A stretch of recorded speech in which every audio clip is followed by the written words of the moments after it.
स्वागत है एक बार फिर आप सभी का हमारे चैनल पे। इस बार फिर से राजा विक्रम पेड़ के पास पहुँचे और वेताल को अपने पीठ पर लेकर जाने लगे। अपनी शर्त के अनुसार वेताल फिर राजा को एक कहानी सुनाने लगता है और इस बार की कहानी का शीर्षक था बड़ा बलिदान किसका। फ्रेंड्स, ऐसी रोचक कहानियों के लिए आप हमारे चैनल को सब्सक्राइब करें, नोटिफिकेशन बेल ज़रूर दबाएं ताकि हमारी कहानियाँ आप तक पहुंच पाए। वीडियो को ज़्यादा से ज़्यादा लाइक एंड शेयर करें।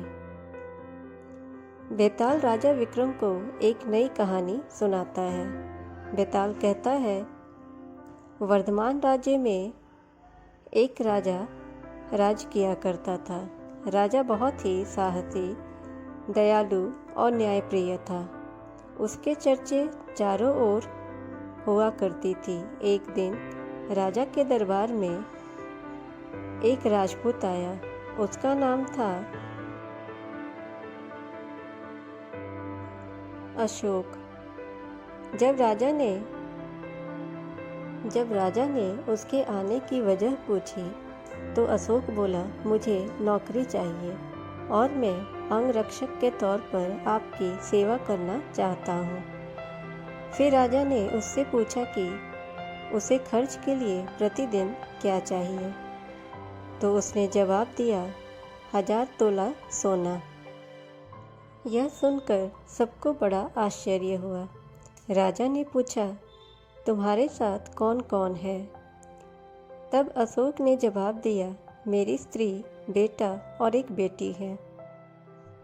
अशोक का जवाब सुनकर राजा के मन में बहुत सारे विचार आने लगे।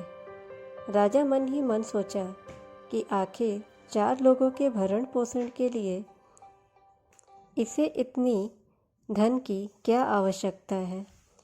फिर कुछ सोचकर उसने अशोक को 1000 तोला प्रतिदिन सोना खर्च देने की बात मान लेता है।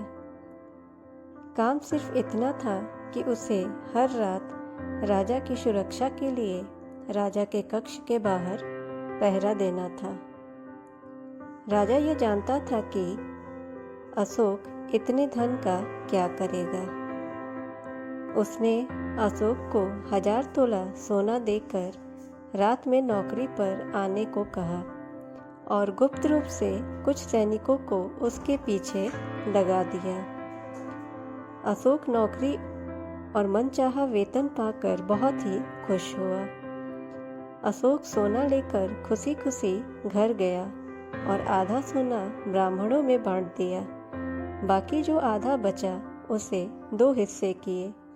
एक हिस्सा वैरागियों को, सन्यासियों को और मेहमानों को दे दिया। फिर बचे हुए सोने से अनाज मंगाया और बढ़िया पकवान बनवाया। तैयार पकवान को पहले गरीबों को खिलाया और फिर उसके बाद जो बचा उसे अपने परिवार के साथ मिल बांटकर खा लिया। अशोक की निगरानी कर रहे सैनिकों ने यह सारा नज़ारा देखा और जाकर राजा को बताया।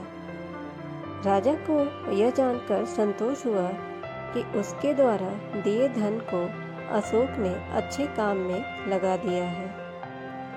एक दिन आधी रात के समय राजा को मरघट की ओर से किसी के रोने की आवाज़ आई।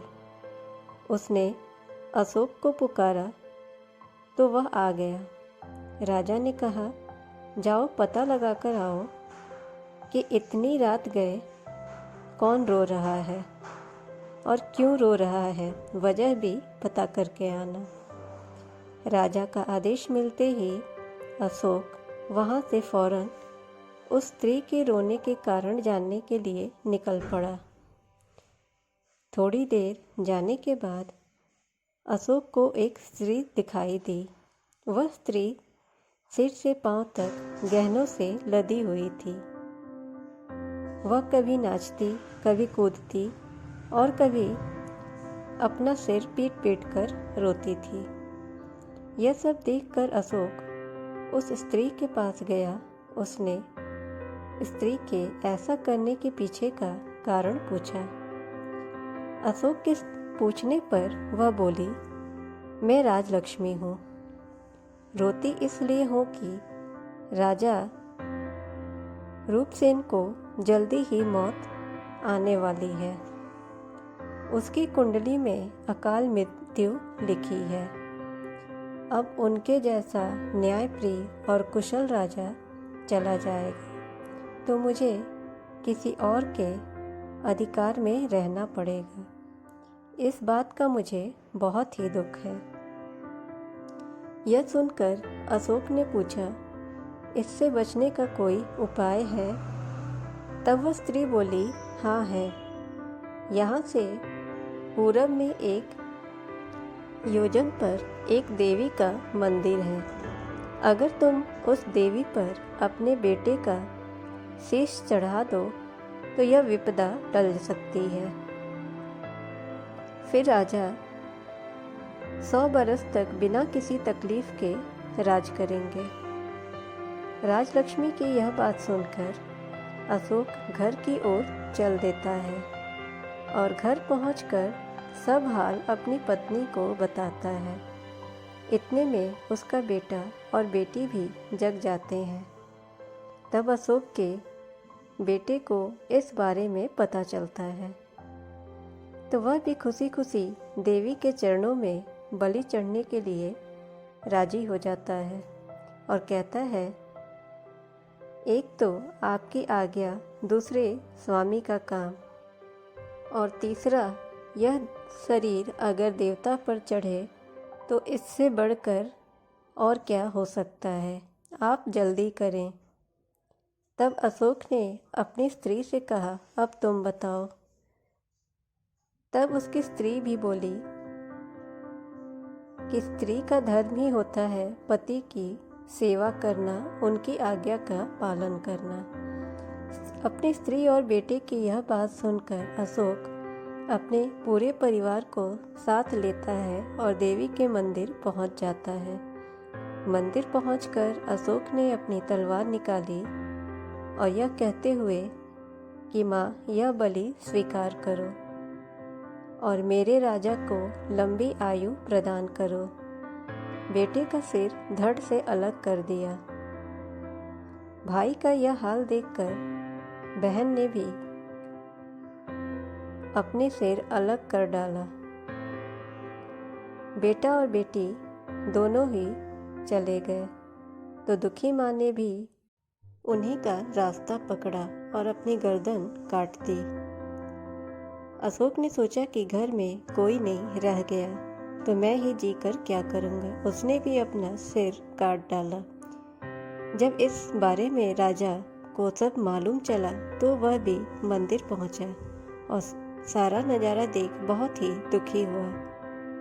उन्होंने सोचा कि मेरी जान बचाने के लिए 4 लोगों ने अपनी ज़िंदगी गंवा दी। ऐसे में धिक्कार है मेरे राजन होने पर। ऐसे जीवन का मैं क्या करूँगा। बस यही सोचकर राजा अपनी तलवार खींच लेता है। राजा अपनी तलवार से अपनी गर्दन काटने जा रहा था कि तभी अचानक वहाँ देवी प्रकट हो जाती हैं। देवी कहती हैं, राजन, मैं तेरे साहस से प्रसन्न हूँ। तू जो भी वर मांगेगा तुझे वह हासिल हो जाएगा। देवी की यह बात सुनकर राजा कहता है, देवी, आप अशोक और उसके परिवार को जिंदा कर दें। तुरंत देवी ने अमृत छिड़ककर उन 4 को फिर से जिंदा कर दिया। इतना कहकर बेताल बोला, बताओ विक्रम, इस सब में सबसे बड़ा बलिदान किसका है? विक्रम बोले, बेताल, सबसे बड़ा बलिदान राजा का हुआ। बेताल ने पूछा, वो क्यों? राजा विक्रम बोले, सुनो, पिता की आज्ञा का पालन करना पुत्र का धर्म होता है। सेवक का अपने राजा के लिए अपने प्राण दे देना उसका कर्म है। वहीं अगर राजा अपने सेवक के लिए अपनी जान देने को तैयार हो जाए तो वह बड़ी बात है।